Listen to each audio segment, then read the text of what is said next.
नमस्कार दोस्तों, स्वागत है आप सभी का ऑनलाइन डाउ होस्ट यूट्यूब चैनल पर। इस वीडियो में हम बात कर रहे हैं एक बड़ी और लेटेस्ट अपडेट के बारे में, जो कि संबंधित है बीएड को लेकर यूपी टीईटी में 1 to 5 में आवेदन को लेकर। जैसा कि दोस्तों आप जानते हैं कि यूपी टीईटी के आवेदन इस समय चल रहे हैं प्राइमरी के साथ साथ अगर बात की जाए 6 to 8 को लेकर। लेकिन इन दोनों के आवेदन के साथ में जो सबसे बड़ी चीज़ हमें देखने के लिए मिल रही है वो है बीएड को लेकर प्राथमिक में, क्योंकि सुप्रीम कोर्ट ऑफ इंडिया के आदेश के आधार पर जो बीएड करने वाले अभ्यर्थी थे उनको कहीं ना कहीं प्राथमिक से बाहर कर दिया गया था, ये कहते हुए कि जो बीएड करने वाले अभ्यर्थी हैं उनकी पेडागोजिकल जो स्किल्स हैं वो बीटीसी के मुकाबले कम है और ऐसे में उनको बाहर कर दिया जाए। सुप्रीम कोर्ट के आदेश के आधार पर बीएड को प्राइमरी से बाहर किए जाने के बाद अब इतने सालों के बाद यूपी टीईटी में उत्तर प्रदेश में फिर से यूपी टीईटी की परीक्षा आ गई है। यूपी टीईटी की परीक्षा आने के बाद ही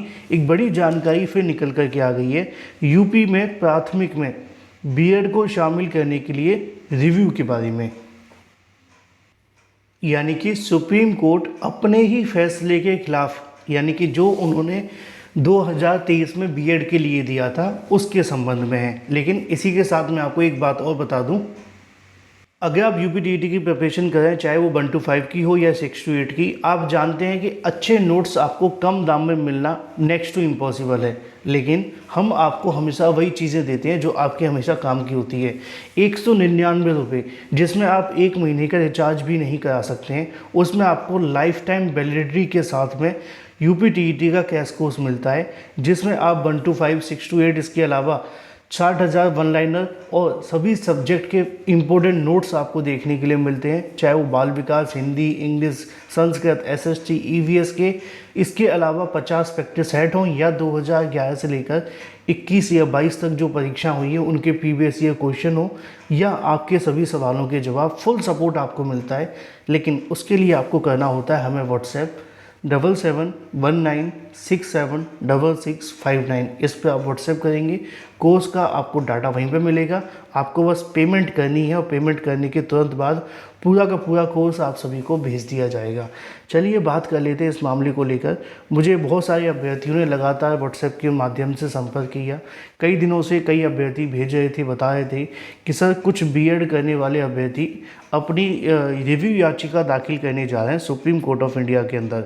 अभ्यर्थियों का कहना है कि जो बीएड है उसको प्राथमिक में एक मौका दिया जाए। इसके संबंध में उनके माध्यम से सुप्रीम कोर्ट के अपने ही फैसले के खिलाफ जो उन्होंने जारी किया था 23 अगस्त 2023 को, जिसमें बीएड को प्राइमरी से बाहर करने का आदेश दे दिया गया था, अब उसी के संबंध में अभ्यर्थियों के माध्यम से एक रिव्यू याचिका दाखिल की जा रही है। इससे कितनी उम्मीदें लगाई जा सकती हैं, कितनी नहीं, ये तो समय बताएगा। लेकिन अभी तक बहुत सारी जो रिव्यू याचिकाएं दाखिल की गई थी लेकिन उन पर कोई विचार नहीं किया गया। क्यूरेटिव पिटीशन भी दाखिल की गई थी, उस पर भी कोई बात नहीं बनी थी। मर्सी पिटीशन भी कह सकते हैं, उस पर भी कोई बात नहीं बन पाई थी। लेकिन अभ्यर्थियों का कहना है चूँकि अब यूपी में मामला है तो एक बार थोड़ी सी अपने निजी खर्चे से यूपी टीईटी को लेकर एक याचिका दाखिल की जाए और 1 to 5 में प्राइमरी में बीएड को मौका दिलवाया जाए। क्या होगा क्या नहीं, ये तो रिव्यू याचिका पर एक्सेप्ट होने के बाद ही पता चलेगा। एक्सेप्ट होगी भी कि नहीं अभी इसकी भी उम्मीद नहीं लगाई जा सकती। लेकिन मामला है कि अभ्यर्थी याचिका दाखिल कर रहे हैं, देखना दिलचस्प होगा कि आगे इस पर होता है क्या। जो भी सही सटीक ऑथेंटिक जानकारी होगी केवल आपको वही प्रोवाइड की जाएगी, जिससे कि आपको ज़्यादा उम्मीद ना लगे, क्योंकि सडनली कोई चमत्कार तो नहीं कर सकता सुप्रीम कोर्ट, क्योंकि अपने ही फैसले पर बदलना थोड़ा मुश्किल होता है। ठीक है, तो अगर सरकार और एनसीटीई चाहे तो कुछ कर सकते हैं, वो मैंने आपको पहले भी बता रखा है।